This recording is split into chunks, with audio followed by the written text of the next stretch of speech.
All right, let's dive into the side of human behavior most of us pretend doesn't exist. You know, the silent motives, the invisible patterns, and the thoughts we barely even admit to ourselves.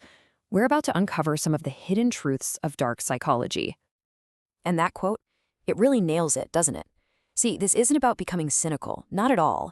It's about getting clarity. It's about understanding the raw, unfiltered mechanics of how people tick. So let's keep that idea in mind as we go. So, where do we even begin? Well, we're going to start with the surface. You know, the social masks people put on every single day. We're going to look right past the performance and really dig into the gap between what people show you and what's actually going on underneath.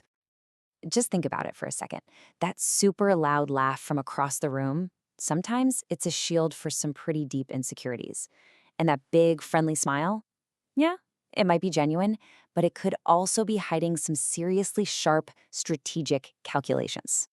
So, if all the big signals are just an act, where does the truth come out? Well, it's in the little things, the small, unguarded moments. True intentions tend to leak out. They're rarely announced. You gotta pay attention to how someone acts when they think nobody's watching or when they think there's zero consequences. That's where you find the real story. Okay, so we've talked about the masks. Now let's see how this all builds. We're shifting from those passive things people wear to the active, invisible tools they use to control situations. Let's talk about the subtle weapons. You know, it's so easy to mistake loudness for power, but that is so rarely the case. Real power, a lot of the time, comes from just watching. The person who isn't talking is listening. They're processing, and they're understanding what's going on in that room on a much, much deeper level. And this is where silence can get, well, kind of weaponized. In a conversation, a deliberate pause creates this vacuum. And most people, we feel this intense, almost primal pressure to fill that void. And in that rush to fill the silence, they end up revealing thoughts or insecurities they never, ever meant to share. So let's really unpack how this works, step by step. First, there's the pause. The manipulator just stops talking. That creates this really uncomfortable void. Then comes the pressure. The other person feels this urgent need to say something. And finally, the reveal. They overshare. And just like that, they hand over valuable information without even realizing they've been played. It's an incredibly effective tactic. And this is why you should never, ever mistake silence for weakness.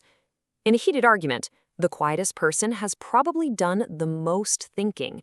They're not just reacting emotionally, they're calculating, they're waiting, and they are choosing their moment with absolute precision. Okay, so this leads us to a really big question. Why? Why do people wear these masks? Why do they use these subtle weapons? Well, now we're going to look at the internal engine that drives so much of this behavior, and that's the ego. Just let that sink in for a second. People will actively choose conflict and anxiety and just plain unhappiness if it means protecting their self-image. This one psychological truth is the key to understanding countless seemingly irrational human behaviors. And once you see this, you start seeing it everywhere. Somebody avoiding a tough conversation. That's their ego trying to protect a fragile self-image. Someone who never, ever apologizes. That's the ego refusing to give up control. It all comes back to this desperate need to protect the version of themselves they've built up, even if it costs them their peace of mind. Oh, this is so important. When someone keeps pushing your boundaries, it is not an accident. They're not just unaware. It is a deliberate test of control, and it's driven by their ego's need to see what they can get away with. Trust me, they know exactly what they're doing. So we've seen the masks, we've seen the weapons, and we've seen the ego that drives it all.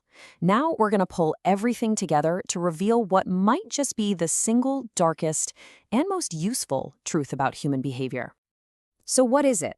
After everything we've looked at, what's the one fundamental truth that holds all of this up? There it is. It's that simple, and it's that profound. The deepest human craving, it turns out, isn't for the raw, unvarnished truth. It's for comfort. It's for validation. It's for hearing that things are okay, even when they're really, really not. And that right there, that's the big paradox, isn't it? We all go around saying, oh, I just want honesty. But what we usually mean is that we want to hear truths that confirm what we already believe. The second honesty forces us to look at our own flaws, our own mistakes, or an uncomfortable reality, we tend to reject it for a more comforting lie. Okay, I know this all sounds pretty bleak, but it's not, I promise.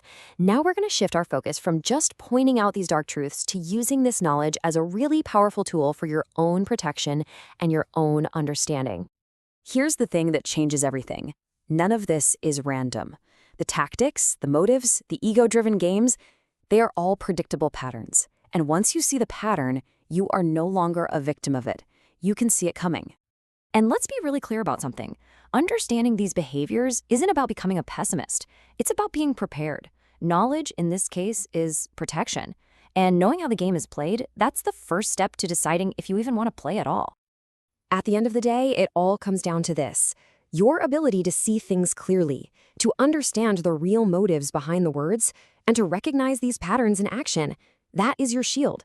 It's the one thing that can't be taken from you or manipulated. So that's the question I want to leave you with. This isn't just a bunch of interesting facts. It's a whole new lens to see the world through. Now that you can see the patterns, what are you going to change? How are you going to navigate your own life differently? The power, now, is in your hands.